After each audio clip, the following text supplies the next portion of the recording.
Welcome, everybody, to Galactic Goonies. I'm John. Thank you so much for joining us on the Resistance broadcast. We have a great show in store for you tonight. With me, as always, is Lacey. Lacey, how are you? I'm good, thank you. Excited to talk about this episode. The bandana streak still alive. I almost couldn't find it tonight, and I was like, "Oh my god, there's only a couple episodes left. I can't stop now. Gotta go." No backup bandana. All right. That's all right. No, I don't. Only one. But yeah, joining us tonight. I mean, we've been podcasting for years and years and years, and these guys have too. But this is the first time we're collaborating. The host of the Great Force Center podcast, Ken Knapsack and Joseph Scrimshaw. How are you, fellas? Hello. So good to be here. Cheers, cheers. Jennifer Landis sends her regards too, but stuck in school and raising kids. You know how it goes, Lacey. Oh, Yep, And John. I John, do. I guess you do something I with do. kids too, right? Yeah. yeah. Me and Lacey both have a pair, and I hear them now bowling upstairs is what it sounds like. Nice. But Joseph, I can't go on without seeing that you did raise a solo pint glass. So I think that is fantastic. I did. I had to when the film was out at ArcLight Hollywood movie theater. I saw one person wandering around with it, and I was like, "They must be selling them here because I don't think that person made it at home." And my wife kindly ran around begging various bartenders. Wow. Like, we don't know anything about a solo glass. She's like, "I need that glass for my house," and she got it for me, and it's a treasure. And I know you both have done a ton to support the love of the film Solo. So Love that one. Love Skeleton Crew. And we're going to talk about episode 7. The word penultimate has become very popular. I say second to Oh last. my gosh, I've know. never heard that word until you, John. I'm going to be completely honest. I might be dumb. I've never heard that word. Everybody used it this week. I was like, "Oh, it's like a It's word." the Pee People Wee's actually- Playhouse word of the day. Yeah. Apparently, it was everywhere. I always blame Mark Ellis a little bit because he would love to use that word in the Schmodown when it was the Oh second yes. to last question. Yes, he did. And I- You're totally Yes. right. Yes. I had heard the word before, but I was like, "Oh, you're using that in a sentence like a pro." So, I learned it from Dr. Doom reading a comic book when I was like 8. Nice. Probably mispronounced it though. Well, gentlemen, for our listeners, I know a lot of our listeners listen to Force Center also, but just so they know where they can find you guys and what you're doing, and also if you have anything going on in your own individual ventures, just let our audience know what you guys got going on. yeah, I actually have breaking news for Joseph at this very moment. We're hanging on here in Southern California. You can find us everywhere at Force Center Pod and our YouTube channel, which we kind of made a big push for the video over the last year after resisting it for a very long time because we like just broadcasting audio only in our sweatpants. Actually, we still do. But yeah, that's where you can find us. But also locally doing shows, including one tomorrow night that is still on. Joseph, it's still on. So if you'd like to go, if you're local, Flappers in Burbank has been shut down for the last 3 nights because of the fires and the situation, the air quality, all that stuff, and more. But I just got off the phone with them before I got on with you guys and doing a show, and they're going to be first responders, anyone displaced will be free, taken care of, good food, all that kind of stuff. And we're going to try to see if we can do some charity work with it too. But that's the most immediate thing right now, and being safe for us. Yes. Very If cool. you see me look this way, it's because there's a big window and I'm checking for smoke. Should be okay. There's the great Duty Watch app that everybody downloaded. That's all retired professional, various firefighters who are just doing amazing work, keeping everybody updated about what's actually going on here. But yeah, for any plugs, I'm really enjoying Blue Sky. So if you're not on Blue Sky, I'd say check it out. And my handle there is my name with a bunch of other stuff afterward. The bluesky.social.y.how. So yeah, find me on Blue Sky. You can also check out my website, josephscrimshaw.com, for all the other stuff I'm doing, including some film work.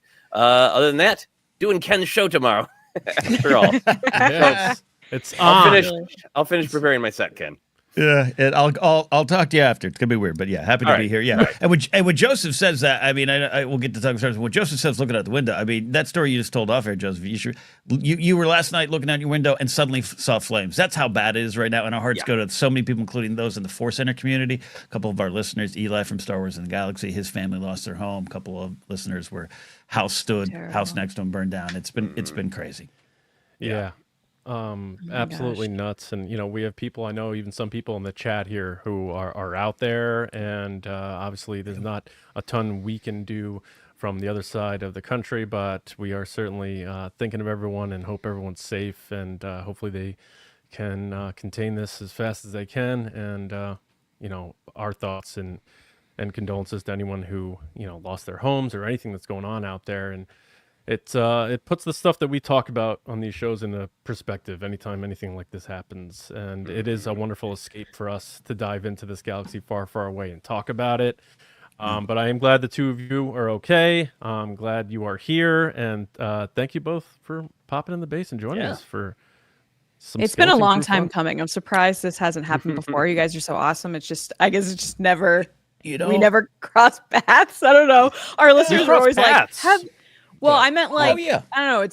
It's just never happened. But I'm going to throw something out there, John. And this is totally random, but I think tonight we should take any super chat we get and donate it to some type of fund for people in California.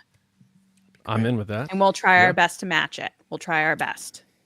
Yes. But I think that's the thing to do. We should do It's that. very generous.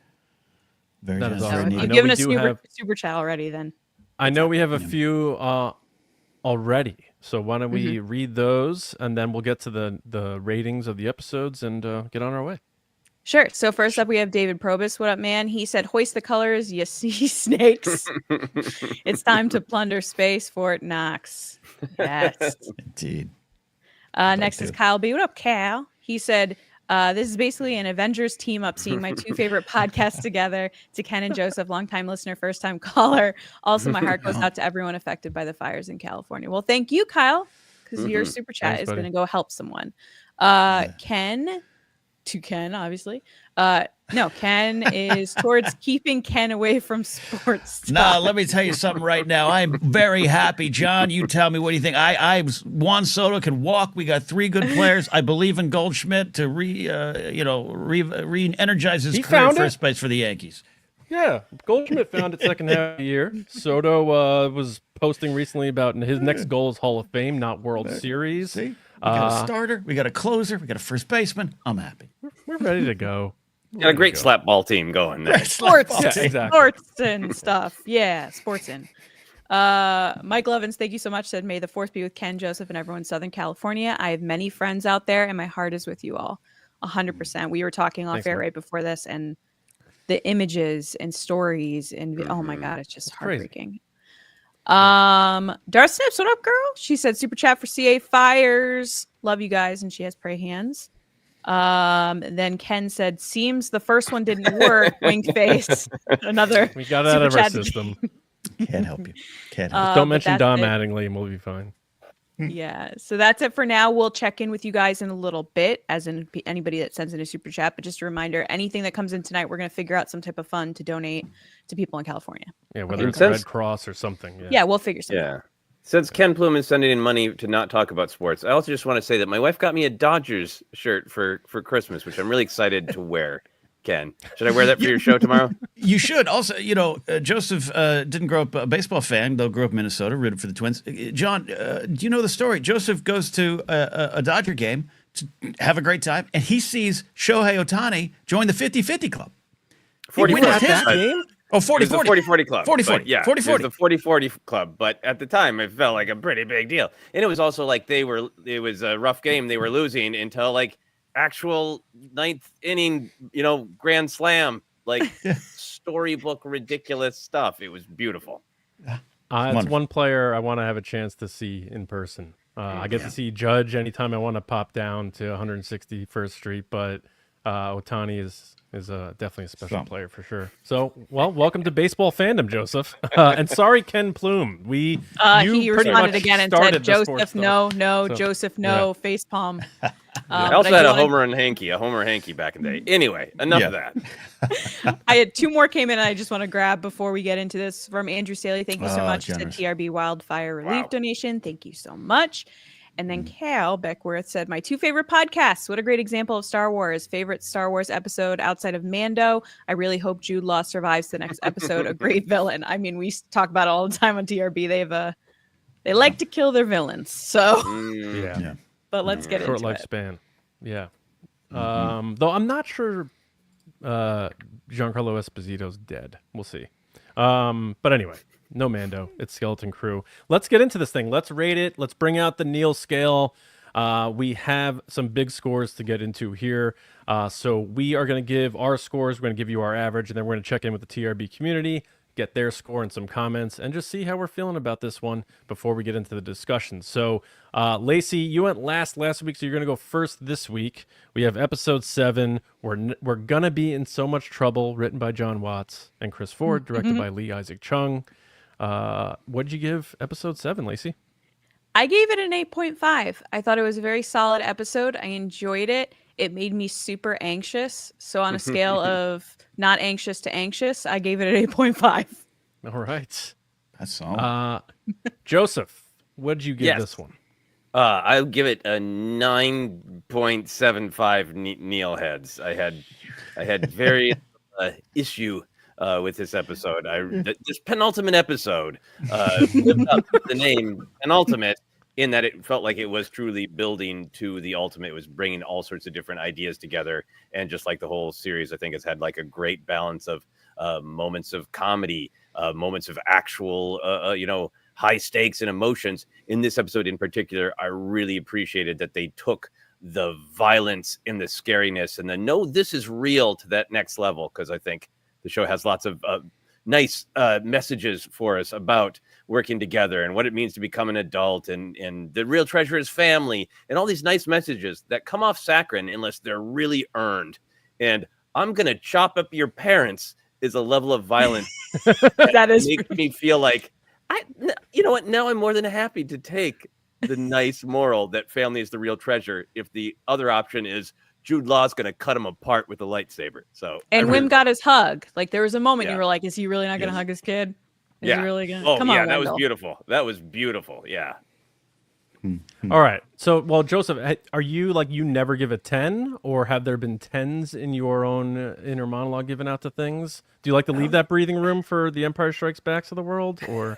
Yeah, I mean, I so don't think in those numbers, and if I go like below a 7, I start to feel really guilty.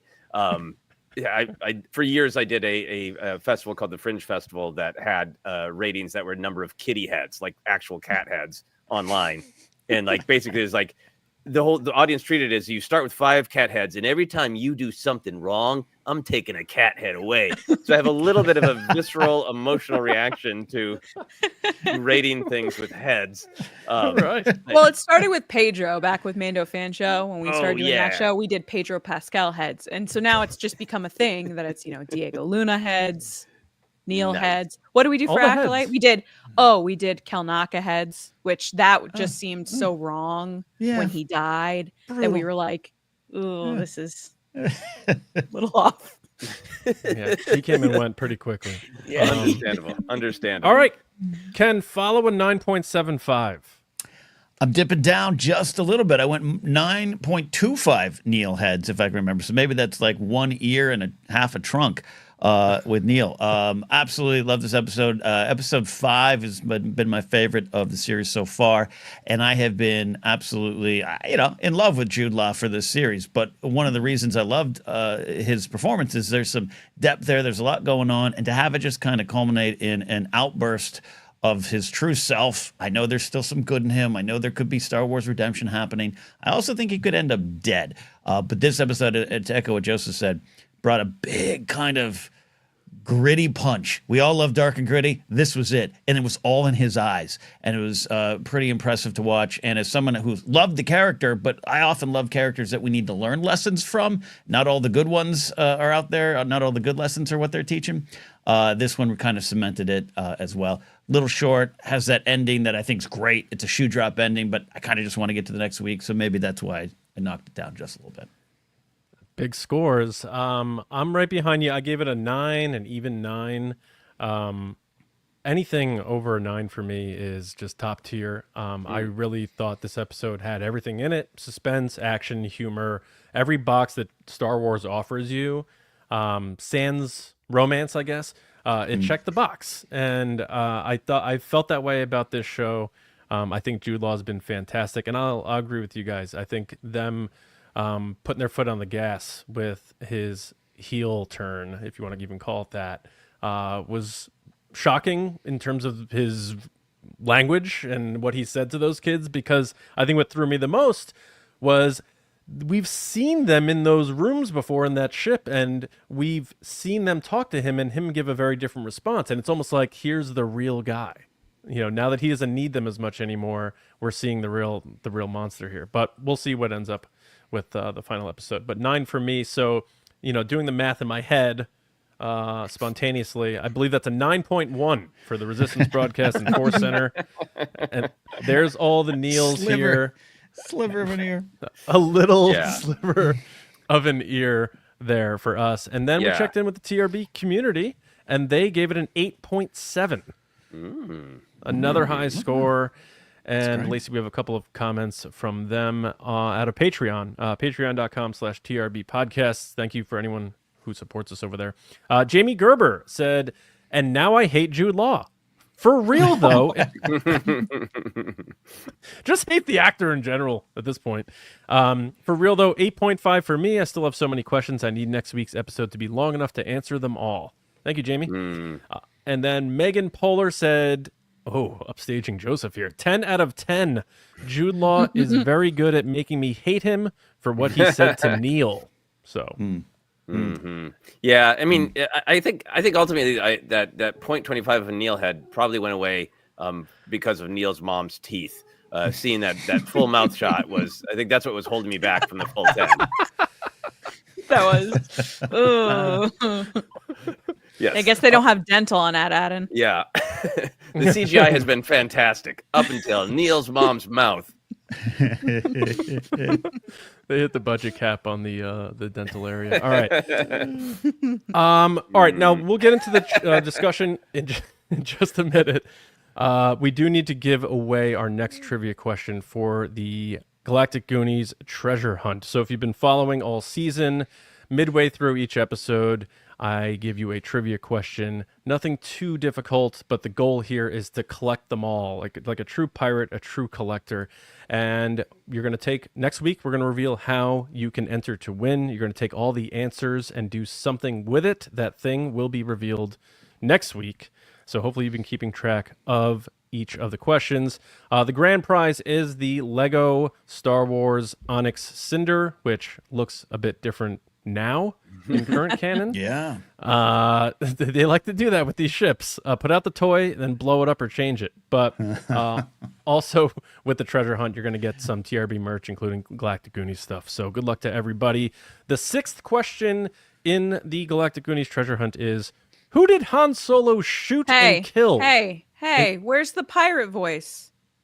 Don't get shy in front of Ken and Joseph now. Come on. All right. Come on, do it there. Your voice. All right. Collect all the questions and answers, but ye be warned, don't share your answers with any other pirate, or they'll snipe you at the first chance they get. How about that? All right? Okay. Beautiful. Okay. Better? Thank you. All Appreciate right. it. Now for the difficult question. The 6th question in the treasure hunt is, who did Han Solo shoot and kill in the Mos Eisley Cantina? So take your answers, save your answers, and get ready for next week. May the greatest pirate win. All right, Lacey, I know we have do we have a couple more super chats before we dive into the discussion? We do have several. So first up, we have Sneaky Zebra. What up, Gary? He said, anything to help my neighbors in this heartbreaking time. Thank you so much. Yeah, Gary's out there. Yeah. Thanks, Gary. Then we have Andreas Blom. Jod Na No Good. See you there, bud. I see what you did, and I like it. Yeah. Now we have Micro Mori. What up, man? He said, love me a TRB Force Center team up. Can't wait for speculating responsibility and many well saids tonight. Also, my kids, Evan and Reagan, wanted to contribute to the Wildfire Fund. Thank you for everything y'all do. Oh, no, thank you. You're the one that... Thank you, Mike. Good kid. Really cool. Thanks, Evan. Thanks, Reagan. And last but not least is Semperfi Danny. What up? She says, lots of love to the TRB family and everyone in LA. Skeleton Crew has reignited my faith in Star Wars' ability to create unique content that is in universe but adjacent to our established stuff. May the Force be with you. I mean, I'm sure we're going to get into it, but I'm curious if anybody thinks like big cameo happened in the last episode to tie everything together. We will see. Yeah. I'm not right. super feeling it, but... I thought Mando was going to pop in on that Bryce Dallas Howard episode. So after he didn't show up, I don't know that anybody's going to show up. But I think all right, so my only money is Crix Maydeen shows up as emissary. Shaved or beard? Beard, but the hair he's slicked it back. It's a new era for him. Yeah. Oh, he's Pat Riley. Okay, got it. Fake beard or real beard, Ken, on Crix Maydeen? You know what? I'm gonna go fake. I think maybe he also shaved it, but then he when he goes out into the galaxy, he's only recognized by his press photos from the Galactic Civil War. I like that. All right. All right, let's kick off the discussion here by just talking about some favorite moments. Warm up the tires. Whether it's a line, shot, moment, what have you. Ken, did you have a favorite moment from this episode? We're gonna be in so much trouble. Yeah, I watched it just before we were going on air, just to make sure I was sure of this decision. There's a lot of little moments to celebrate. I love the murder of Brutus. It is again, to what Joseph said, the violence that was needed that kind of makes some of the magic earned. Jod represents a lot of things in this series so far. One of the things I've been clued on early was the idea of he's the adult in all of us who's lost his way with magic and belief, and I'm not just talking about the Force, but the thematic use of him being in a show with kids. It's not for kids; it's for all of us. And he's going on this journey. But as it's gotten darker and darker and darker, I love the idea of him making some sort of true commitment to this. And this isn't like Kylo becoming Supreme Chancellor. This isn't a Star Wars commitment. It's a character commitment to the moment. And in that hesitation, there's that great shot of, I'm not rooting for Brutus. I'm not Team Brutus. I've never had a lunch with him. I don't know. But that shot of him making eye contact and looking up, Brutus knows it's going to happen. It's not quite Dooku going, wait, what? I thought we had a deal. It's Brutus knowing. And it's kind of tragic, and it's kind of about the life they lived. And him committing to it, and again, I talk about acting being in the eyes, but him committing to it and the kids seeing it, it is cementing him as an absolute danger. It was brutal in such a wonderful Star Wars way, which we didn't focus on the brutality. We focused on just kind of the why of the act. Love that moment.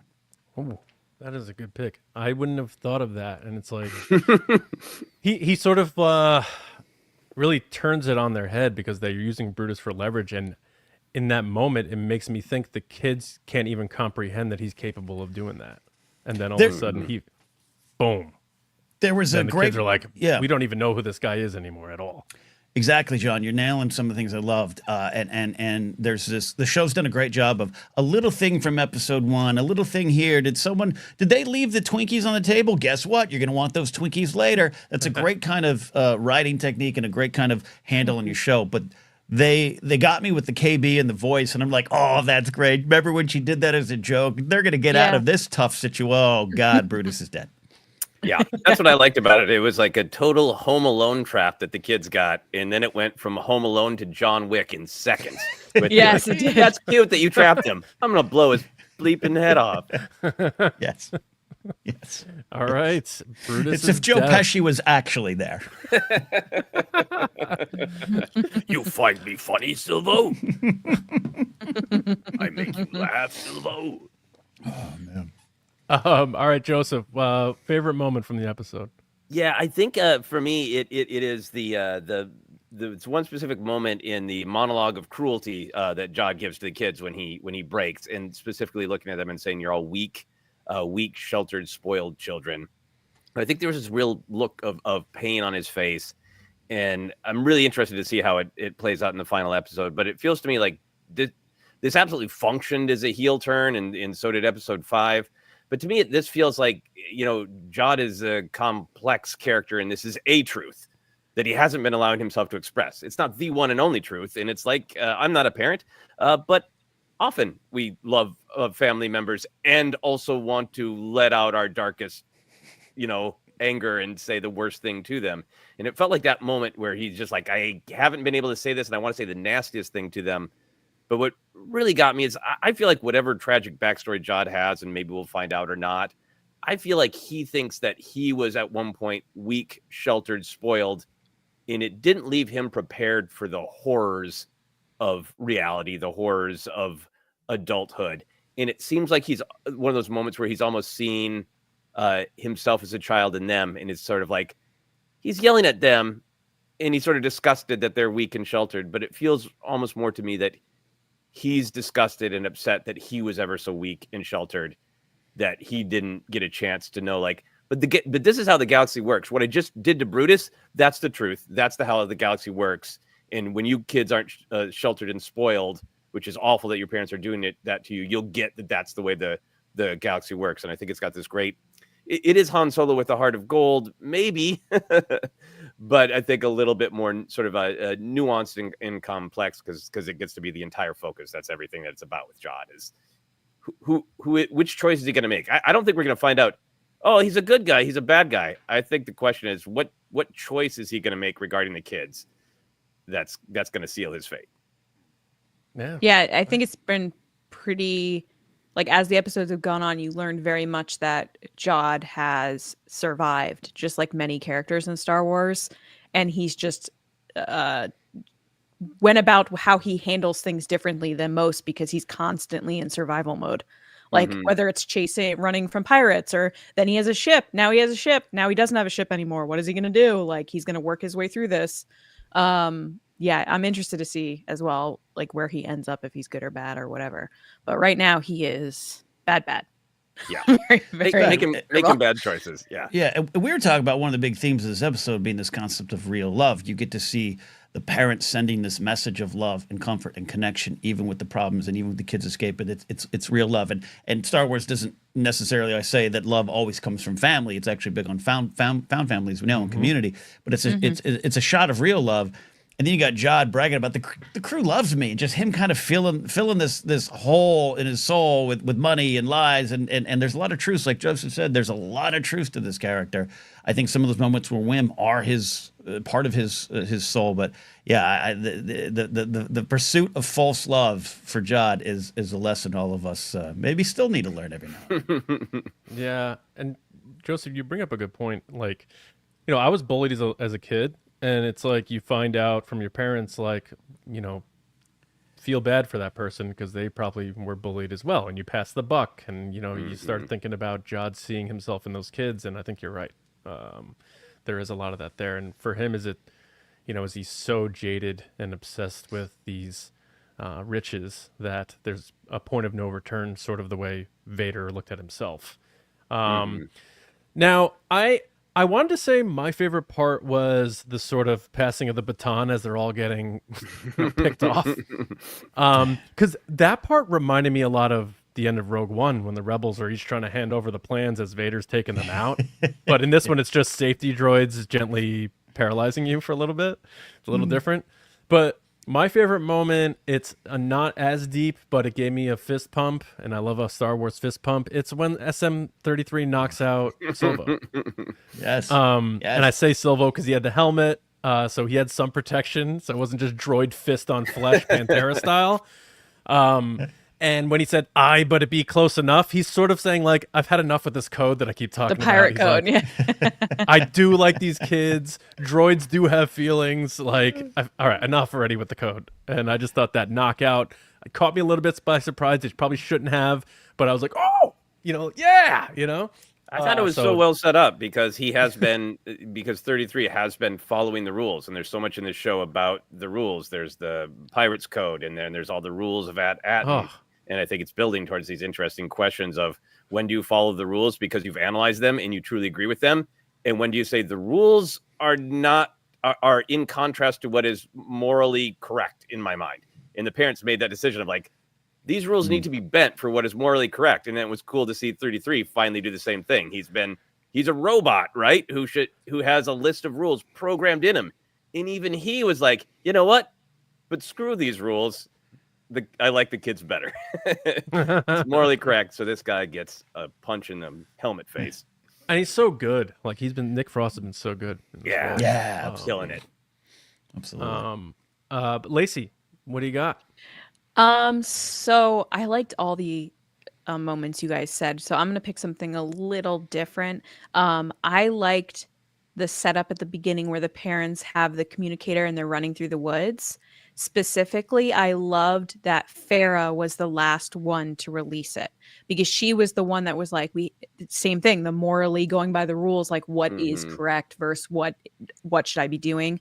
And the fact that she was the one that was running and they were getting stunned, kind of like Princess Leia and A New Hope, and they're running from these droids that are ringing over the force, being like, stop. No, don't do that. And it's just like such a terrifying idea that you have these droids chasing you when all you're trying to do is get back to your kids. But I really liked that she was the one that took it to the end zone, so to speak. Going back to sports talk. I'm so sorry, Ken, in the comments. $2 from Ken Plume right now. It was just so great to see her come around on it, being like, we're on our own. The supervisor is not going to help us. We need to push this forward. And I mean, other than that, just like this whole episode was such an eye-opening experience about Adan that I'm sure we'll get into, but it is really cool what ends up happening on Adan.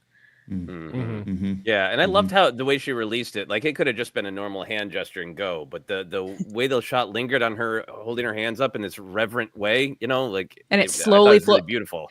Yeah, and there's a slow moment where you're not sure if it's gonna get shot down or not. Like, you're like, and then it goes, and you're like, oh, thank you, wonderful. Very good. Well, I kind of don't know where to start, so we can really just talk openly about any aspect of this episode.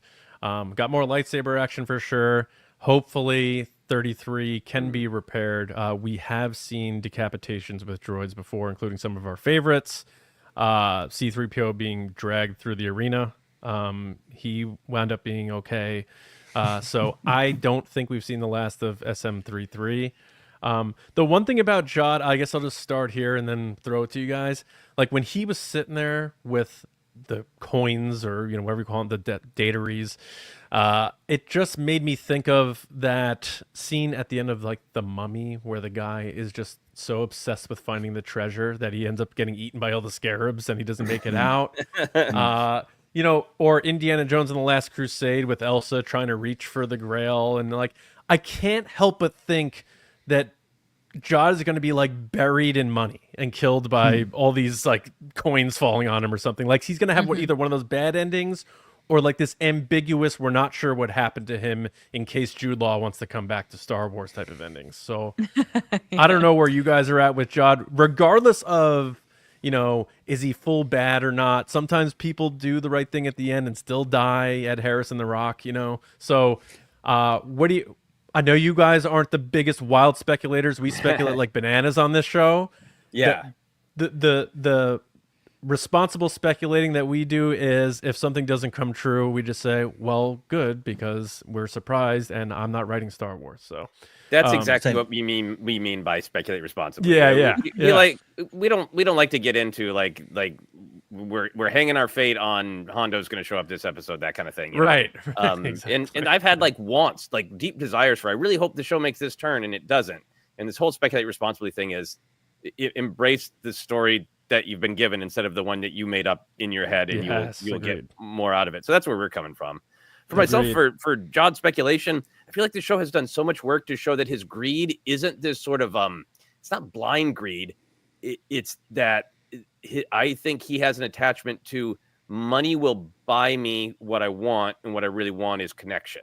I think it's meaningful that the first scene of the entire series isn't just him not getting a treasure. It's he loses and disappoints his family, who he wants to love him, because he failed in getting the treasure. And he's been real insistent since he got down to Adan too, of like bringing his ship in. And he's claiming it's for the firepower, but I think it's like he wants to show everybody, except for Glurb, because he's dead. Look what I did for you. The crew does love me. This money will buy me love. So I think whatever happens to him, I think is going to sort of hinge on does he see that? Does he see that you can have connection, love, value in different ways than just greed, than just providing money? I kind of hope that he just gets arrested. I hope Kim shows up with a bunch of X-Wings. Maybe Wedge Antilles is there. Crix Maydean. You name Carson it. Whatever. Teva. That's who I want. Carson Teva. Let's get some cameos in there. Great. I would love that. I hope he just gets like arrested, because I feel like what matters about his fate is what do the kids take from it ultimately. And selfishly, I just want Jod in a box so he can come out for other storytelling, because I love that. I think he's great. The first time the kids meet him, he's in a box, and what a bookend that would be for them to put him back in a box. Yeah. Put your Jod in a box. Put him in Darth Maul's Mando box. Jod in the box. I am with you a little bit, John, of if I was to make a prediction of how, if he was to die, how he would die, or we at least don't see him again, that vault opened up, and I'm like, well, God, what if he got put in there? And that's it. And you die with the money. It's Mike Khaleesi putting Zoro Zohan Daxos in the safe with Dorea on Karth in Game of Thrones, and you hear the screams as it shuts forever. That could be poetic in a way.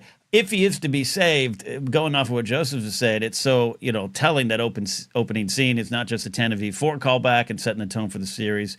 But it is a loss of family, loss of community that he's been searching for, and he just tells lies, and he's been lying. He and Pocket could have had a nice relationship, run off together, but he lied to Pocket. All these names, all these things. It's a, he's a Rolling Stone. He's just moving to the galaxy for his own purposes, but he truly is alone. I believe that moment with Wim. So yeah, an arrest or everything. But if there's a redemption moment, I would love to see if it's the kids that save him. Not him using the lightsaber for something heroic, but the kids save him. And I'm not saying there's this like, wait, you love me and all's well. I like Joseph's idea of Carson putting handcuffs on him there. That would be cool. But, if it's to happen, I'd want it to be, to go off what Joseph's saying, him understanding I can find love and community and acceptance in another way. Be a big episode to have all that happen, but I wouldn't mind that. It's been really well written to 35 be minutes, clear about its point. So I think they can execute that. The vault point is something that definitely stuck out to me in this episode, that I was like, is he about to get locked in here? Is this like a Twilight Zone? Like, you finally got your money, but at what cost? Exactly. Yeah. Man, I hope that he gets arrested too, because then it leaves it open that he can come back, because honestly, Jod is one of my top Star Wars characters, I would say. He's so good. Jude Law is worth every penny they paid him, because the way he plays off the kids, the way he plays off other characters, just like the choices he's made throughout the series have just been so perfectly done, that he was just terrifying this episode when he does that turn where he like brings out the lightsaber and he's like, I'm gonna chop you up, which by the way, he was a little clumsy with it. It was like a little bit of, it wasn't like a Anakin twirl, front of the back, behind the back type thing. He was definitely like more of a clunky, but not Wim clunky, where he's lighting it into the floor. But it was this weird sort of like threatening the kids, and it was almost like, you've never seen a lightsaber, and what do you think a lightsaber is, and how do you think it moves? You've read stories about them, but like, I don't know, it was this weird, like, unlike Star Wars kid playing with a lightsaber, it was almost like a Star Wars adult trying to be scary with a lightsaber. Right after chopping off SM-33's head. So he chops off his head and then goes, I'm going to do the exact same. So as a kid, you're like, oh my God, he's not kidding. He's going to cut every limb of me off. Like, that's what he's going to do. It's just, I like how he also, once he got into the vault, it was very much like, yes, I am the emissary. I am here. Get me your greatest drinks. Thank you so much. I will take all of that. But yeah, I'm interested to see where this goes, because there has to be some type of conclusion. And right now they're in the vault with their families and him, which by the way, his parents got down there. All their parents got down there very fast. I'm not gonna lie. They were up at the windows in the building. They were like, hey, what's going on down there? And then they were like, here we are. And I was like, they took the speed elevator. Maybe they fell like Neil. That's where Neil got so good at falling. He learned it from his parents.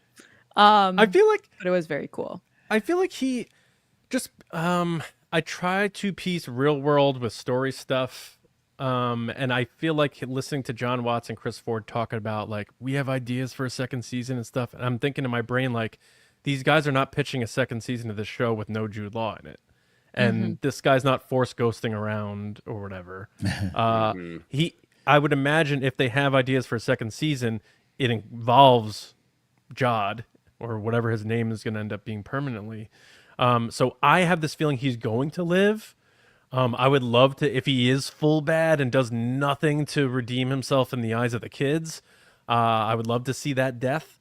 But just based on logistics, I just feel like he is going to make it out of this thing. But I'm with you guys, like whether it's he gets arrested or he like sort of does a weird mystical vanish and we don't know where Jod is so that he could be punched in another story down the line. But I just have this feeling he is going to make it out of here. I just don't think it's going to be the way he wants to make it out. Yeah. Mike Rumor in chat, I don't know if I'm saying that right. Apologize, Mike. Says Neil's all about forgiveness. So there's our ending. Neil just simply says he said he's sorry. Just say you're sorry, Jod. He's sorry. Yeah. That's all you need. That's all you need. Yeah. I think the identity of the supervisor will factor a lot into I was Jod's just about to final ask, choice. who is it? Yeah, I don't feel like, and I could be absolutely wrong, and I will eat a small cake baked as a hat. I won't eat an actual hat. I'll eat a cake hat if I'm wrong. Okay. I'm not feeling any like we know this character from larger Star Wars lore because the show just hasn't been in that direction, and I think it's I love connected lore in Mandoverse, but I also love the variety of a show that isn't relying on any knowledge from the audience. What it feels to me like the supervisor, I know some people think it's going to be Tack Renaud, and maybe it will, but it feels to me what would be interesting is if the supervisor is a figure that has an impact for the parents, the kids, and Jod. Because there's been so much focus on what's reality versus what's fantasy with Wim's obsession with Jedi stories and some pretty blatant storytelling of, what's the reality of being a Jedi? What's the reality of having adventure? We know that the reality of At-Aten is messed up, that the parents probably even have to learn something about reality. And as much as Wim loves pirate stories, I love when Jod becomes like a kid when he hears pirate stories, when he first hears about Tack Renaud and that it's Onyx Cinder, and he's like, ha ha ha, like a little kid. I thought it could be so great if the supervisor is somebody who sort of punctures all of their myths in some way, so they all have to deal with the reality together, and maybe is a literal physical threat to all of them. So he has to choose. Jod has to choose: do I work with them or not? Well, I know the supervisor was voiced by Stephen Fry. He's an English actor and comedian, and I guess I'm not going to say I know him well and pretend that, but I guess he really got popular in being a comedy duo with Hugh Laurie. Yeah. Oh, Yes.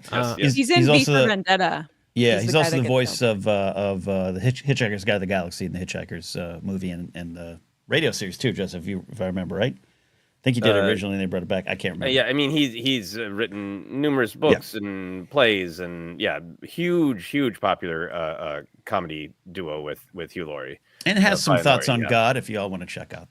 Yes. Yeah. But to me, I don't know.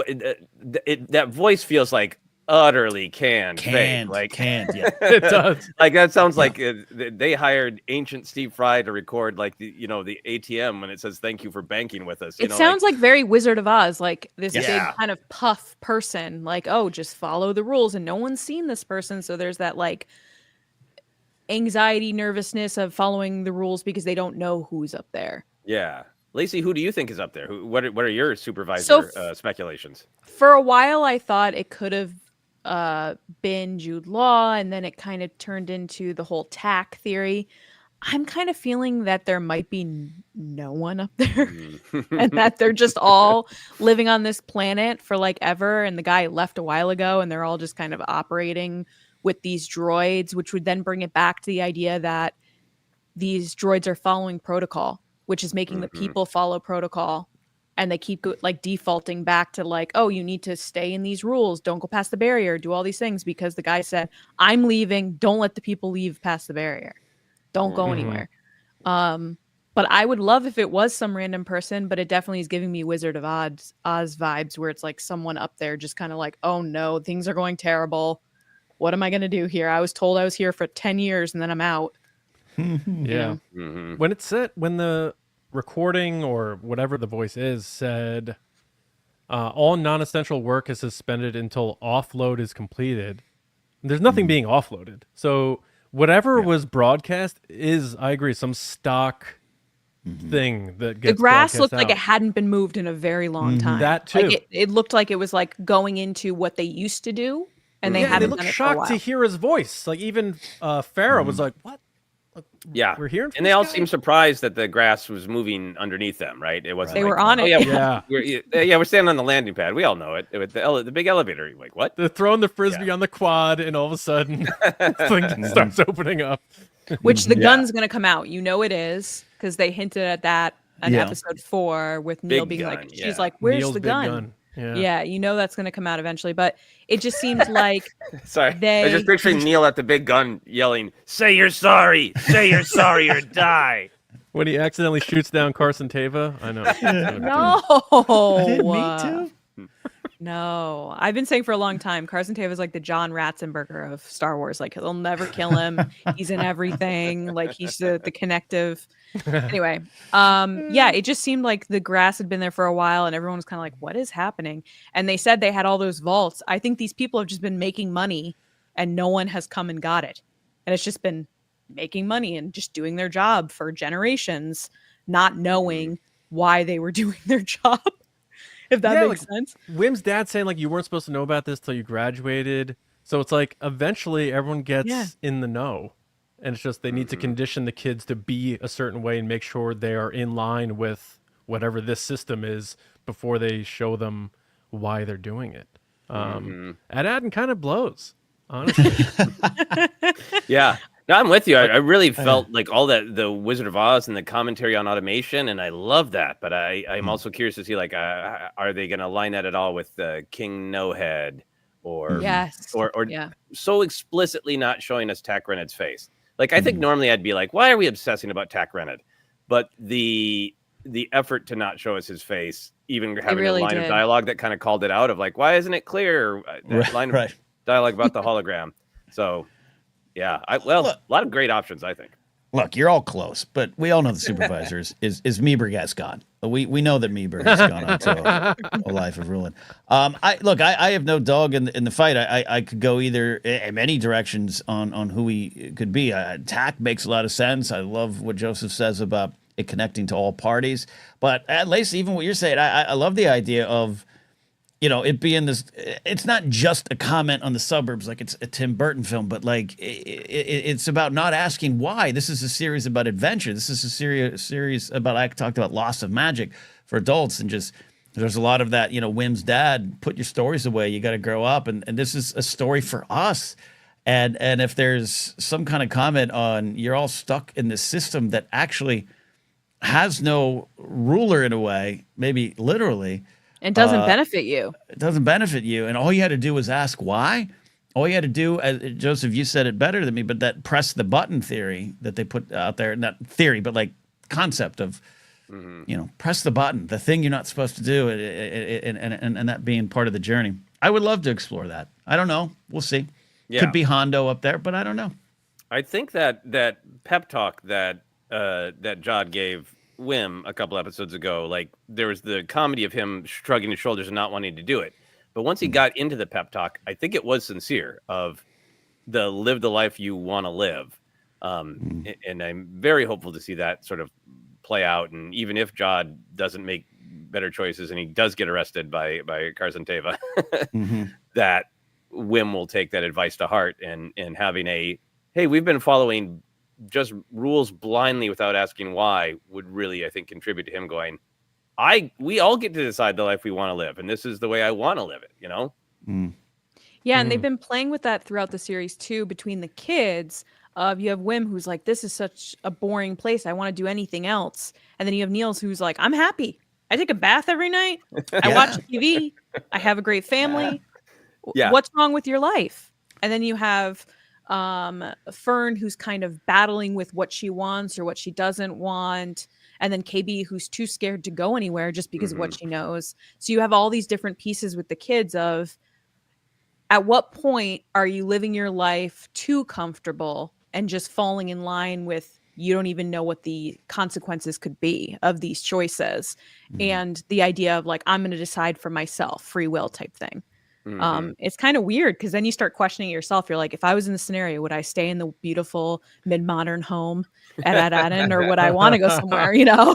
Look, at one Given point in the our work they're life, doing, at one Yeah. point in your life, we all have to ask ourselves, like, do you want to stay in Long Island? That's all it is. Born and raised, my man. So I got out when I was 11, thanks to my parents. But Hey, look, I'm in Burbank, which is literally the location of every Tim Burton film. So I think what's so cool about this show, just from a simplistic theme standpoint, is that quote that George Lucas always said when he was talking about why he made it, which is, you're 10 to 12 years old, you don't know what is happening, you're going through changes in your life, you have choices to make, whether you're going to do the good thing or the bad thing.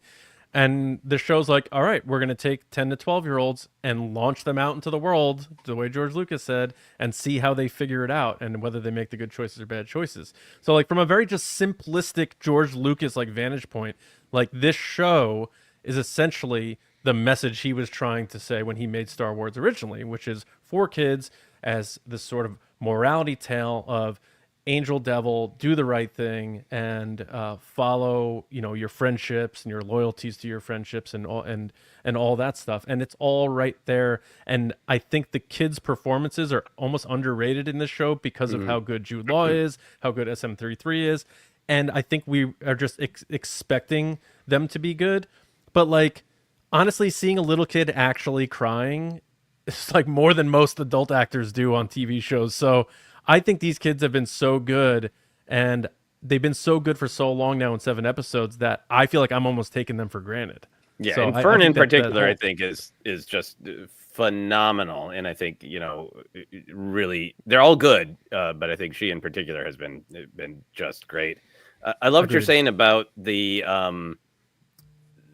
connection to Star Wars as a morality tale of let's help lead you into becoming good adults, and I think like the original trilogy in particular kind of offers some pretty good. You could make this choice or you could make that choice. And what I like about Skeleton Crew is I think it is doing that, but I think it's also being like extra honest because it has so much focus time about how hard it is to do that. One of my favorite lines is when, hey, this adventure isn't turning out the way I thought it would. It's scary and confusing.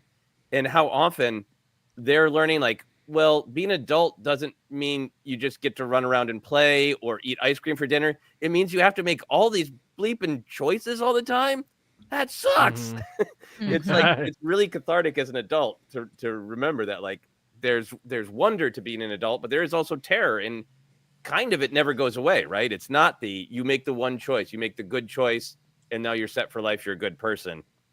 The show's doing such a great job of like, remember, it's confusing and annoying to be an adult at all times. That's a good point. yeah, we talk often too of that Lucas statement, John, and I agree with you. It's something that over the years has become, along with faster and more intense, and any of the kind of the Lucasisms, kind of something that can be taken for granted in itself. And I think it is a core building block of Star Wars, and it gets misunderstood a little bit of, you know, Star Wars is for kids, and it's like, no, it's for the 12-year-olds, which is still kids. But that pattern repeats. The choices repeat. Destiny is just something that takes you to the next choice. It's not a foregone conclusion. You still are in control of the destiny. Vader is proof of that all the way through. So to have Watson Ford and the entire writing team, and my young Joe Wesner, who's had 2 wonderful episodes in this run too, just nailing kind of the core building block life growing up adventure themes. It's been wonderful to see, and I think you're right to shout out the kids. I'm guilty of just propping up Jude Law. Look, I'm a Gen Xer, and I sometimes overlooked him. Like I think I saw Talented Mr. Ripley. I can't remember what else I've seen him in. I know he cheated on Sienna Miller. I got it. Good. He's I forgot about that. He's just blown me away with his performance. I keep joking. Whoa. That's right. He's a movie star. I get it now.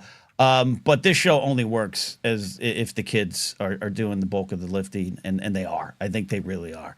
And it's been fun. And Neil's a superstar. They're all good. Fern's great. Yeah, but Neil just God, he makes me laugh every week with his little jokes in the background. He's very physical in his comedy too, compared to the other kids. Yeah. Like he fully delivers because he's got the mask and everything on. Yeah, totally. Yeah, It's hard when to he do. sniffs Jude Law, that's one of my favorite little background bits. Oh, yeah, And yeah. it's all Him the same. falling too. Yeah. And the falling, great. Comedy gold. Lacey, I know we have some of those super chats coming in, so let's take a break in the convo, maybe get something from them, and keep it going. There are a bunch here. So we're going to kick it off with Danny again. What up, Danny? She said Star Wars must have listened to the Do We Have a Villain Problem episode of TRB because my goodness, Jod's heel turn was refreshing to see.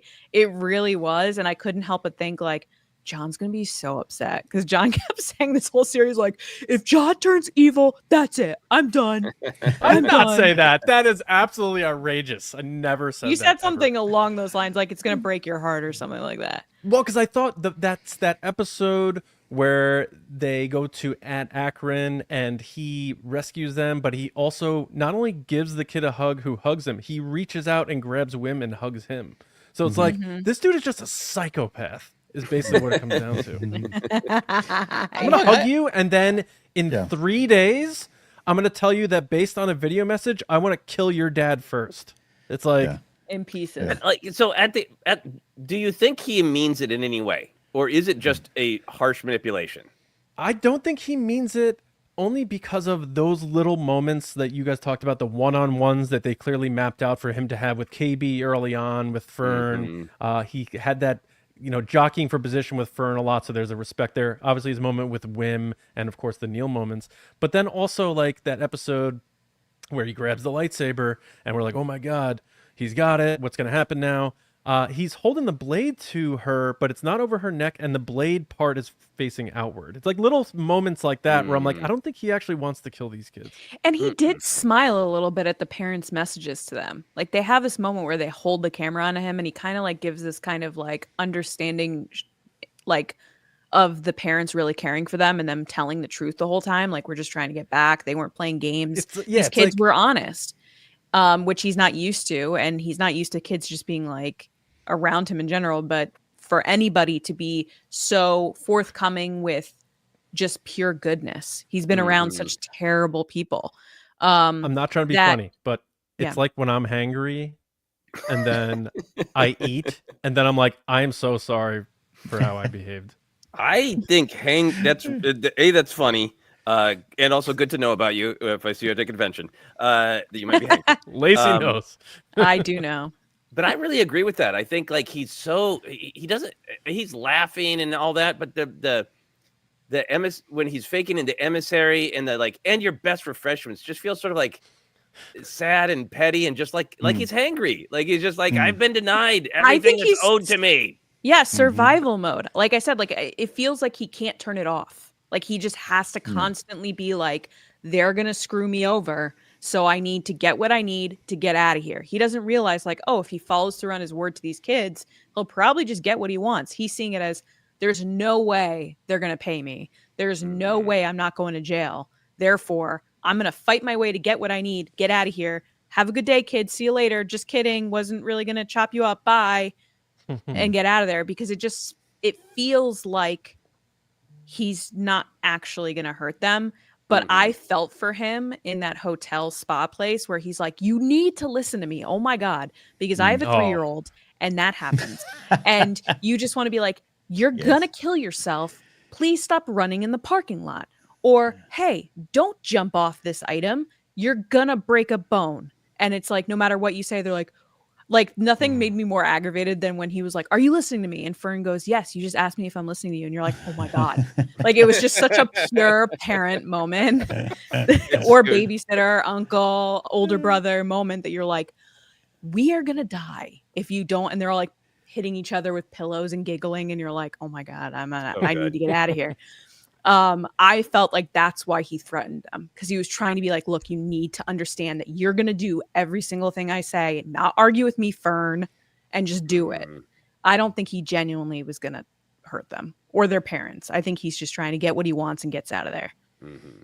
That was a very Anakin ignition, though. I'll say that. The side ignition. Look, adrenaline. He's got that adrenaline pumping. He's like in a vault full of gold that he could live the life he's always wanted. Like, he's very theatrical. It was a very Vegas ignition as well. Like, it's like, let me show you this lightsaber. It was me around the shrimp cocktail at any kind of wedding reception. One of the things I'm fascinated to see what plays and where we go with him as a villain this very next episode, which might be early on in the episode. We have seen almost nothing of Jod when he's had to get out of situations. We've seen a lot, yes, run in the snap, but some of the big moments they played with him have been played for almost for a laugh. We don't see him get away from the Alfred Molina character when he's going back to get SM-33. Right. We don't see him when he gets the father years, or no, excuse me, the EOPs. We don't see that. Off camera, yeah. Yeah, it's all off camera, which is a fun thing, and it's keeping with what he has been doing and changing his names and the lies and this and that. But we might finally get to see how he gets out of the situation, and that might be the true telling of who he is and where he is. I like that. Yeah, that's a great point. I didn't consider that. We've been talking about how they never show how he gets out of things. It's funny. I said, it's great. It's funny. Yes, a couple episodes ago, I think I was like, he's Han Soloing harder than Han Solo. Like he's able to get out of all these scenarios without having to like make faces and be like, and run or anything like that. Except the spa was the one moment he did have to run away, but. Genuinely, all these other times, he just magically gets out of the scenarios. And he's like, here I am. And you're like, wait, what happened? Like, how did you get here? The times we've seen him solve things have been generally murdery. You're right. Yeah. Generally. And the acid. And Brutus, how did you... All right. Yeah. Next up is Ken, who said, okay, fine. And this was about me taking it to the end zone. Can I highlight a comment that is really entertaining me? Yes. Michelle Minozzi, Snowball is actually the supervisor. Snowball. That's true. So I love Snowball, the eye hole rat is a favorite. Oh, he made such a sad noise when he came out of his head. I know. He was like, I know. Not good. It was heartbreaking. Not good. Really, really heartbreaking. Well done, Michelle. Next up is Ringside Logic. Thank you so much. Said, what if Jod is the brother of Obi-Wan told little Leia about? His powers showed late, which is why the Jedi didn't train him. This could explain the pain Jod exhibited when he yelled at the kids. Wowzers. Could you imagine? He's Obi-Wan's brother. I'm Jod and then Kenobi. How much younger was Ewan together? Yeah. Yeah, Ewan's was Obi-Wan's brother, did he say? I don't know that it checks out. It's so broad. It's so I love broad. the wildness of it. Ringside. Yes, that's one of my favorite scenes of the Kenobi show, which I really enjoy, of that story of what he remembers and what he doesn't, and the idea of being brought to the Jedi is finding a new family, the same way adoption can work as in found family. It's such a beautiful scene. I feel like that Skeleton Crew hasn't been interested in that explicit of a connection, but who knows? Maybe 20 years from now there'll be the 40 different tales of Skeleton Crew, and we'll secretly learn this in a 15-page short from story. A certain point of crew. Yeah. Awful. Yeah. We always talk about, when we talk about theories at Force Center, beyond just speculate responsible, we always ask the why. What is the why? What is the thematic use of the theory? So there's something in here I like about this theory of just there's rejection, but we always, rejection from the order, but we've also liked the idea of at one point maybe there being some sort of choice, that maybe it isn't about the order, it is about his force skills or his abilities, that he made a choice in a different direction, but there could be something that drove him in that direction, and something like that could certainly work. The tasty Qui-Gon reference hangs over a lot of this too. I don't know if we have this specific answer, but that was said, and maybe they're just fans of Phantom Menace like we are, but I don't know. I get a sense that there's something to it, but how much is the big question, of course. Yeah. Just so verbatim, like. Yeah. But we like the idea that Qui-Gon just went around saying that a lot. That was not unique to Anakin. That he practically has business cards. One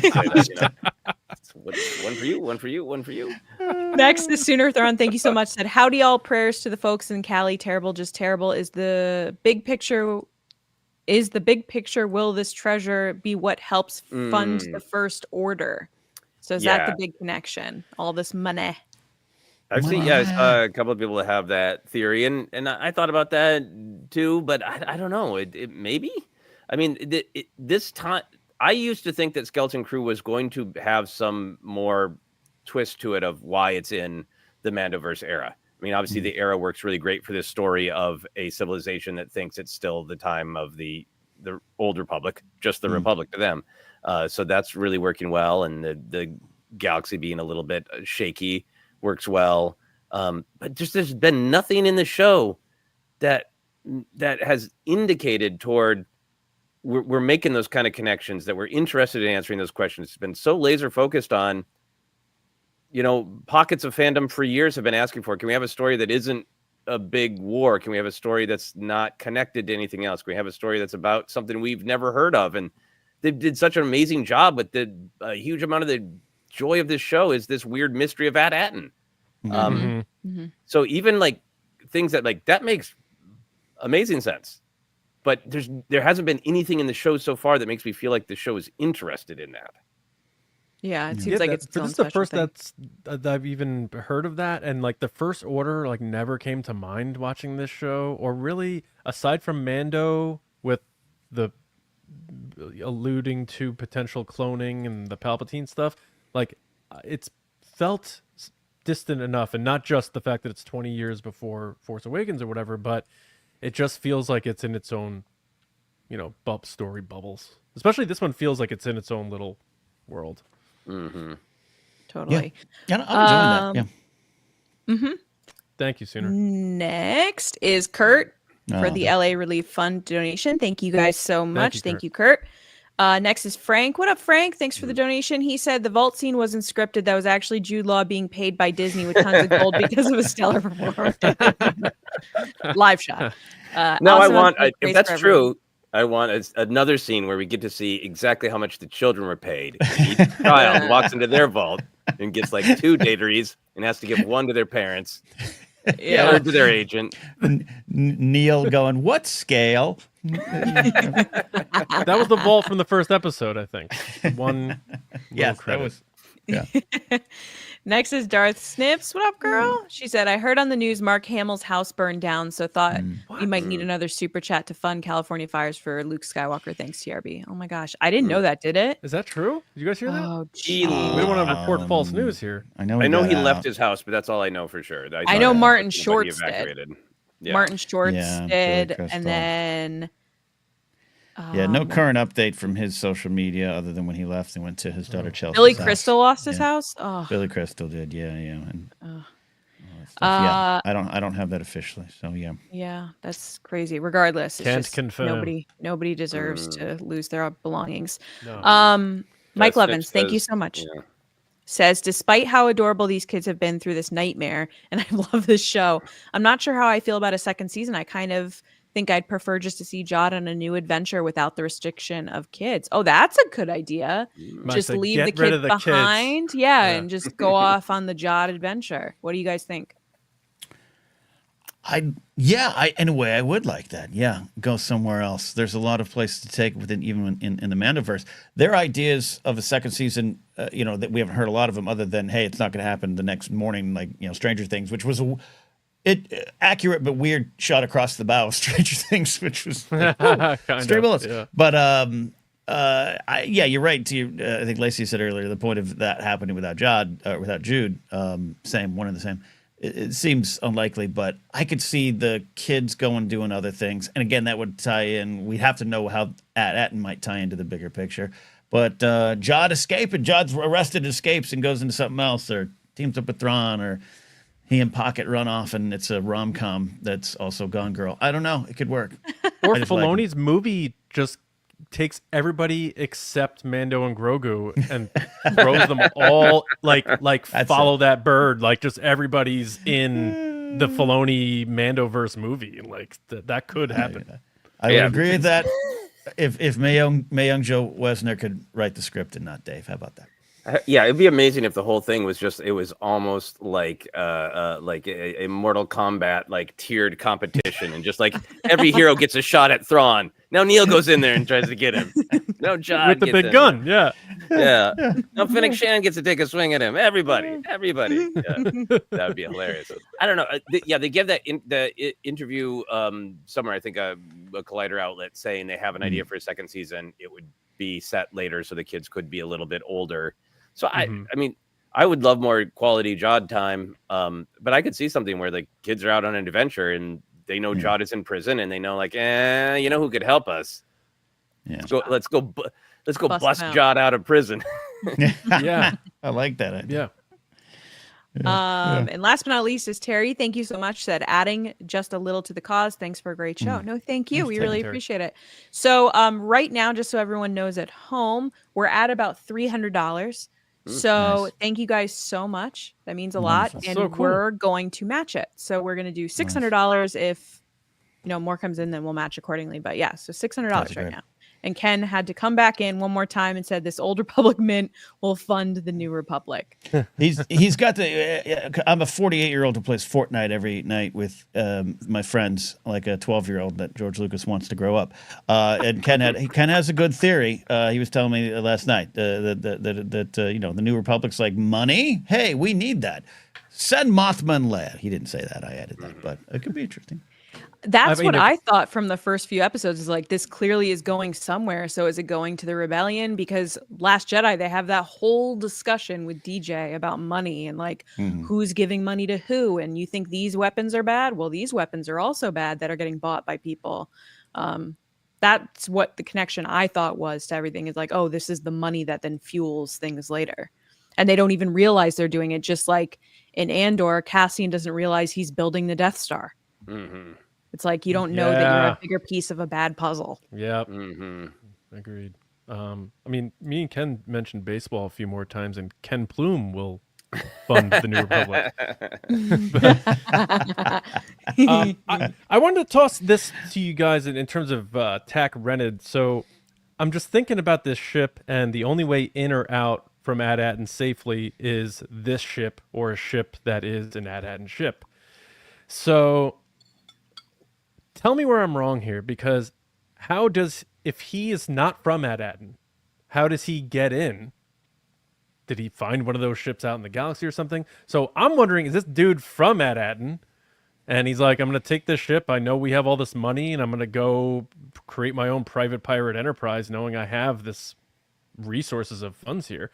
I mean, something about it's not making sense that they keep telling us now that, and showing us, like, this ship or a Republic emissary, can get through this barrier, this weapon-based defense system barrier. I mean, the ship was crashed into the rocks, but conveniently the door of the ship is nicely parallel facing the edge of, like, did he bury the ship there? There's like, so those are the things going through my head. The codes on the other two AT-AT were slashed out on the other ship. Did he just say, like, I have the riches here? It's the exact opposite of the treasure hunt. I have the treasure. I have to figure out how to keep it away from everybody else. I think there was a line from 33 that was his brilliance of stealing a ship. So stealing the ship. I think there's a fair amount of logic up until the crash, right? Because I think they've basically, like, they track down the coordinates of AT-AT and they find them at Akron, Ohio, as we like to call it. They burn out the coordinates so nobody else can find AT-AT, the last jewel of the Old Republic, where they know the mint is. Then there's that story that we hear of he gets challenged for control of the ship, gets betrayed by his partner, stabbed in the back, and then tells 33 to crash the ship to kill everybody else on it. So that all tracks to me up to there. But then I really agree with all your questions of, like, but did everybody just die and that's the end of the story? Why did nobody on AT-AT ever do anything about that ship? Who survived and how? Is that another lie that 33 has been programmed to tell? That that's what happened and why they crashed? Like, the plan to get to AT-AT and like we stole an AT-AT ship. That's a ship that's designed to pick up this money and to go through there, and we put armor on it.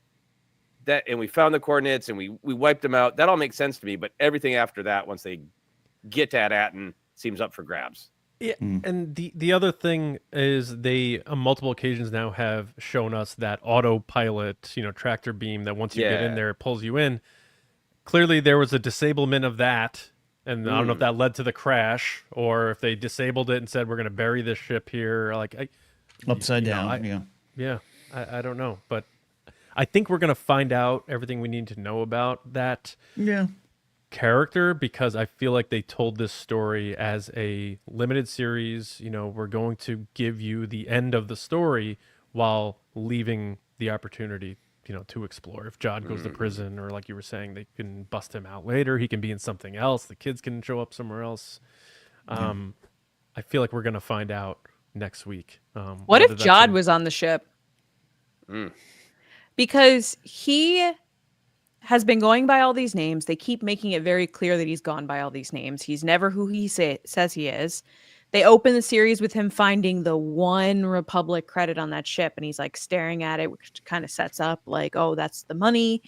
And then when he's on the ship initially, after they get away from the pirate port, he's going around the ship like looking for weapons and stuff. And there's a moment where he's like really staring at one of the dead people, like really kind of like has the knife and he's looking at him. And it just made me think like, did he kill that guy? Like, is he just like, see, guy, this is what you get? And then he took his knife. Or was it just like a convenient blocking of him being there so that SM-33 could come around the corner? But it would just make, it just was interesting that he knew the song, which supposedly Jude Law made up himself. He knew the song. He knows all the stories of him. He knew of a lot of stuff, didn't know all the details, which only seemingly SM-33 would know. But could he have been on the ship? Or maybe got off got off the ship before it crashed or something, like they left him behind or something like that. Because he knew of the ship. But when he realized it was it, he seemed surprised he was in it. But he could have been in that ship, or he could have seen it, in a different vantage point and not known it was it. Who knows? Because maybe he is just a fanboy, but maybe he's more connected. But again, it's a great theory. It's a great theory. But I would watch you put the chips down at the roulette table and I'd back away. I understand the pull to having it have the truth have some connection to him, because when he realizes they're on the Onyx Cinder and he spins the story, and even when he's convincing the pirates, it's about singing the shanty. It's also about being a pirate is as mythical and as much of a child's fantasy is the way Wim normally talks about the Jedi.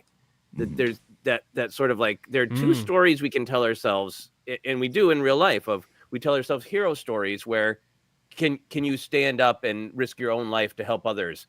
And we tell pirate stories of like, but what's the fantasy of giving in to our darkest desires, where we get to be selfish all the time? And he seems in such a childlike way just as attached to the pirate myth as Wim is to the heroic Jedi myth, that I feel like that pull that you're feeling, Lacey, to feel like there's some connection to him, feels to me about piercing that bubble of what about this story is like sad and pathetic that burst the bubble of the pirate myth, it's very Jack Sparrow, like he's just all about the pirate life, but then you realize like there is sadness there's like some isolation, alone, sadness. That's a good comparison. Grass is greener. Him and Yeah. Hmm. We do have a couple more super chats, so I'm gonna bring them up. We have Michelle, thank you so much, who said add a little more to the donation pool for this elite team of Force Center and TRB. And then Ottoman Rojas, thank you so much. Didn't say anything. I'm assuming you're just saying that I'm awesome, and that's why we got the super chat. Clearly. A 49er fan. Yeah. Thank you, Armin. Thank you, everybody. Appreciate that. And we are going to match the total. So thank you. Yeah. So we're still up about like $300. So we'll match to 6. Yeah. All right. So we're getting up on time here. Are there any other elements of this episode that you guys wanted to dig into or bring to the surface and talk about that we haven't touched on yet? I mean, I know it's not that long of an episode and it's pretty straightforward in terms of what happens, and I think we talked about the meat and potatoes, but I just want to see if there's anything else out there you guys wanted to chat on. I love the shot of the kids seeing their planet for the first time from afar and really kind of having that register. There's some great awe, some joy, and some comfort and relief, I'm sure. I'm curious what they do. We talked about a little bit, Lacey, you're bringing up some great stuff about it too, but like what do we do from here? We often, I'm sure we're not the only show that mentions it, but that in fact, I know Alex Damon had probably stolen it from us, but the idea of of the hobbits after the war. The hobbits sitting at the tavern, and Neil and Samwise are very much the same in a lot of ways. And Samwise is going to go get Rosie Cotton. Great pair. Yeah, he's going to finally have the courage to talk to Rosie. Saved the world, could finally go talk to Rosie Cotton. Neil might stay. This and that. What happens to them? I'm not saying I want them to have that moment in a kids pub, but I'm curious to see from that moment of seeing their planet. They just went and just absolutely experienced. Frodo always wanted more, even after everything. More. You have no place, and that's so much. And John, you and I are making jokes about leaving towns and islands and whatnot. But like, it's not always just about leaving town. But if you do leave town, or you change, or you grow, and you go through this adventure of growing up, and then you look around, you know, this isn't for me anymore. I wonder if we're going to have that moment for them in this episode. And I'm not saying that's tying into any season 2 idea, because I don't think they knew at all that they'd get a season 2, especially with the streaming situation that's going on in the business.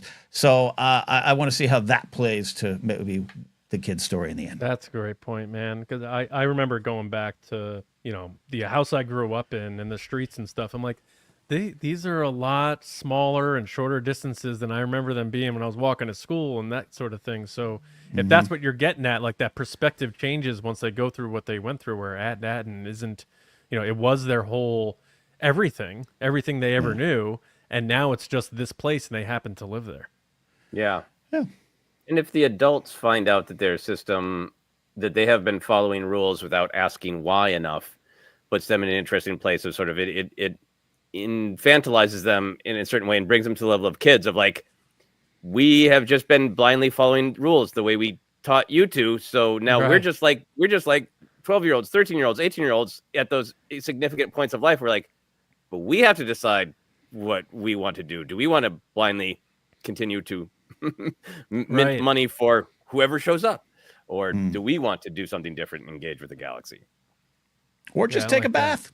Yeah, or just take a bath. I feel like on the bath planet, a new spa planet. just all baths.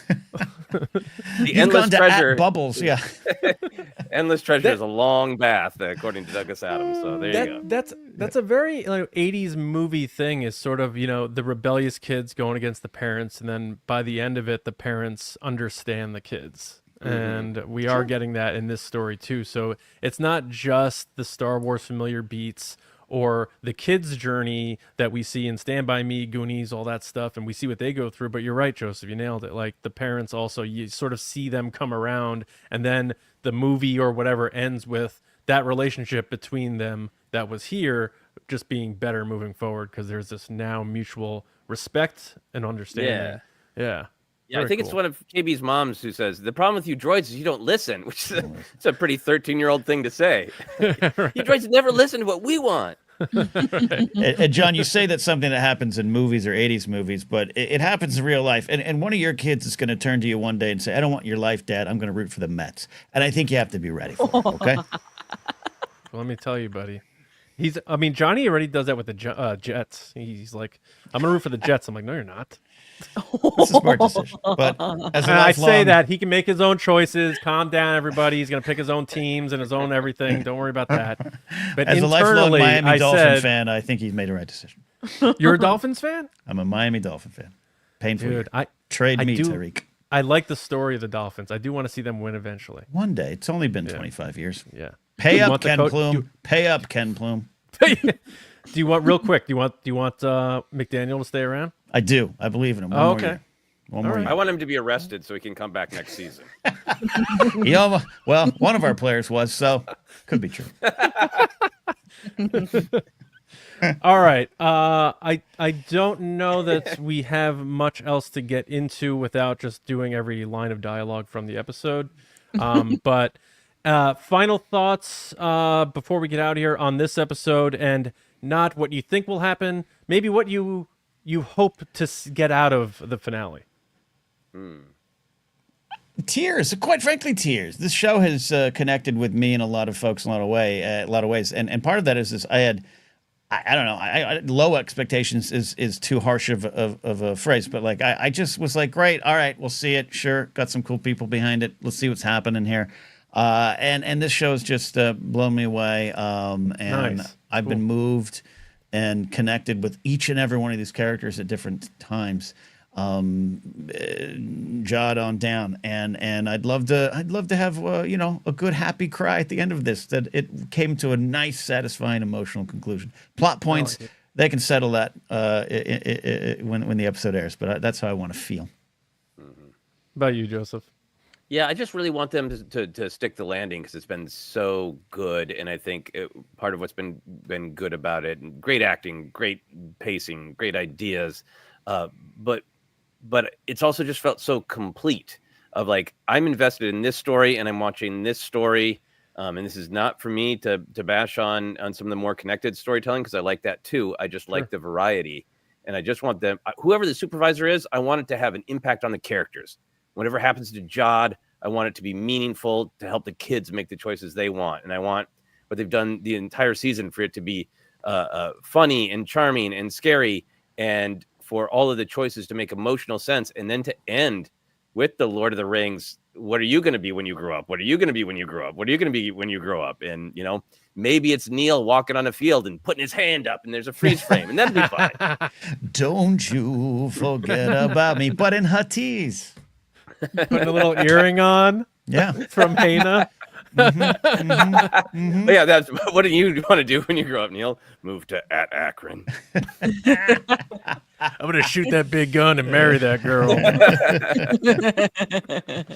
Just like Akron. Lacey, what I know you've been loving this show as much as I have, and clearly as much as Ken and Joseph have. What are your hopes for the finale? Yeah, I'm gonna be honest. This might be, depending on how this next episode goes, my favorite Star Wars series. Like, Mando's great, but it kind of goes off in these different directions, and it's connected to, like, this is just its own little perfect adventure tale, which is what I fell in love with when I was little with Star Wars. I really just want a Return of the Jedi ending. I want a happy ending where everyone's like, yay, high-fiving each other, but then there's like this little bit of like, what could come next? But not like scary, like cliffhanger, what could come next. More like it leaves it open for more adventures, like the end of Solo. Like, they're off into the galaxy. But I want a happy ending. Like, make me feel like I can't wait to rewatch that again. That was so awesome. That's what I want. Yeah, I'm with you. For me, like, the one thing I really hope for, we talked about it before, I do hope Jod survives. Me too. Because Jude Law seems to love Star Wars. He seems to have enjoyed being in Star Wars. Whether there's Skeleton Crew, series 2, or he can just be in something else, like Mike Lovins brought up before. I just, anytime you get somebody this good in Star Wars, anytime that happens, then they kill them, I'm like, oh no, like Lee Jung-jae. I was like, oh. It's like, that guy's Star Wars life is over now. Like, they're not going to come back and do prequel Lee Jung-jae. So I just hope he lives, and I agree with you guys. I hope we get some finality of this story, so that, because my son's watching this now, and he's enjoying and Kim's it. Coming back. She's coming back next episode. Kim could come back. Yeah, that'd be nice. Coming back. But my son's watching this. My daughter's 3. She, like, her attention's not there for this type of thing yet. But he's just getting into that pocket now. We're watching original trilogy together. He's watching this, and he's seeing himself in those kids a little bit, asking a lot of questions. Great. So if he can, rewatch this and not worry about it being, well, then you gotta, after episode 5, Mando shows up, and then you gotta watch Mando, and then you gotta come back and watch this. I like the fact that he'd be able to watch 1 through 8 again, remember that Skeleton Crew journey. Like you said, Lacey, leave it open a little bit. But I agree with you guys on all your points. Like, it sort of, and maybe a little tears too, Ken. Maybe you're right. Maybe a little bit. Like that one where I'm on the couch watching. It feels good when you cry. I love it. I do cry sometimes. You know that, Lacey. And yeah, you do. You cry but sometimes I'll be watching something that I don't know. I was watching John Williams in Tokyo, I think it was. And he was playing. And I think it was like the Raiders March. It wasn't anything like Attack of the Clones love theme or anything. And just hearing the indie theme and him conducting it and like putting all his effort in at 88 years old. And my wife's on the couch and she's looking at me. I like put my hand up So she didn't see, and then I did like the sleeve dab. For whatever reason, I just didn't want her to see me cry in that one moment, and it's just like. But sometimes you're right, Ken. I cry at a least twice a couple day things. because of Bluey. I'm being honest right now. Like You love Bluey though. every Yeah. 4 episodes, it hits with some like really deep thing that like grabs your heart and just goes, "Remember, you're a parent," and you're like, "Oh my god!" And then she picked up the rock. That's amazing. Yeah. Guys, thank you so much for joining us. Obviously, with everything going on with the fires, I'm glad that both of you and your families are okay. I hope you have no more scares moving forward, and my best to all of you and yours. But once again, Force Center, where can they find you guys? Where can they hit you up with their bananas theories? And yeah, fire away with your plugs once more. Go for it, Ken. Also, I'm not looking down. I literally have the Watch Duty app up because something popped up saying there was a fire in Burbank. There is no fire in Burbank, so I was looking to check. I apologize. I was looking down for some of that. Hey, we're Force Center Pod. You can find us on social media at Force Center Pod. We are on YouTube. Subscribe there. Do all that good stuff there. We have a Patreon page as well. But we're just happy if you met us here for the first time. Come on over. It's been a thrill. This has been a long time coming, this crossover. Appreciate what you two and James have done in the past, keeping the flame going for not just simply positive Star Wars talk. That's such a sometimes backhanded compliment or It's really turned into this thing I- now. It's like when you say it, you're like, don't say that. It's a pat on the back and in a ooh, they're there kind of way. That's not what we've ever done. That's not what you've ever done. We're here to build the community around this space saga that we love overall. And there's going to be things all the way through. So we appreciate what you've done over the years and happy to finally be here. We'll do more. We're going to get you on our side to talk about Solo. I didn't want to say anything, but yeah, we're pumped to talk Solo with you guys. So thank you for that invite. And yeah, thank you so much for taking the time to come on. I know our audience, a lot of them talk about you guys in our chats often, and they sing your praises, and we know you guys. And you know, I think we popped into your live show in Chicago at the pub there. We've known you guys for a while, so it's finally all these years later, finally getting you to have on is so awesome. So appreciate both you guys, and you guys. Everything you just said to me, I say back to you. Like, we respect the hell out of what you guys do on your show and how you conduct yourselves. And I think if other people started a Star Wars podcast and they said, "Who should I model myself after?" I would point to you guys. No question. Oh, about it. thank you. Thank you. You're welcome back anytime, honestly. Oh yeah, key to the base. Anytime. Key to the best. And as Mike said, don't forget Jen Landon. Yes, next and we'll get Jen on too. And yes. And thank you to everybody for listening, watching, however you took in this episode. We appreciate it so much. Make sure you're subscribed to TRB on your favorite podcast app or the YouTube channel, youtube.com/@TRB podcasts. Stay tuned for Monday, our other podcast, Nerdy and Nice. So we're going to talk about all the latest going on with who's playing Batman and DCU, among other things. So follow us on Nerdy and Nice there. For me, Johnny Hoey on Blue Sky. I do my baseball hate posting on X. That's what happens there now. That's the place for it. That's a good spot for that. And then my movie podcast, Just Like the Movies. Lacey, how about you? People can find me on social media at Lacey Gillerin and on TikTok until the 19th, apparently. It's Lacey Gillerin. And please leave a review of this show or Nerdy and Nice. We also have a contest going for Nerdy and Nice for Squid Game merch. So check that out as well. But awesome. Thanks. I really loved talking with you guys. I'm so glad we finally got to do this. So thanks for doing this. I hope you guys stay safe. That's the most important thing. And hopefully you'll be back soon. Yeah, love it. Thank you so much. Cheers. Of course. All right, that's it for us. We'll be back next week with you Wednesday night, the 15th, with Clayton Sandell to put a bow on this thing, Skeleton Crew. We'll give away the last trivia question, let you know how to enter the contest. But everyone have a great week. Stay safe, especially if you're in Southern California. And we'll see you next time right here on the Resistance broadcast. See you around, kids.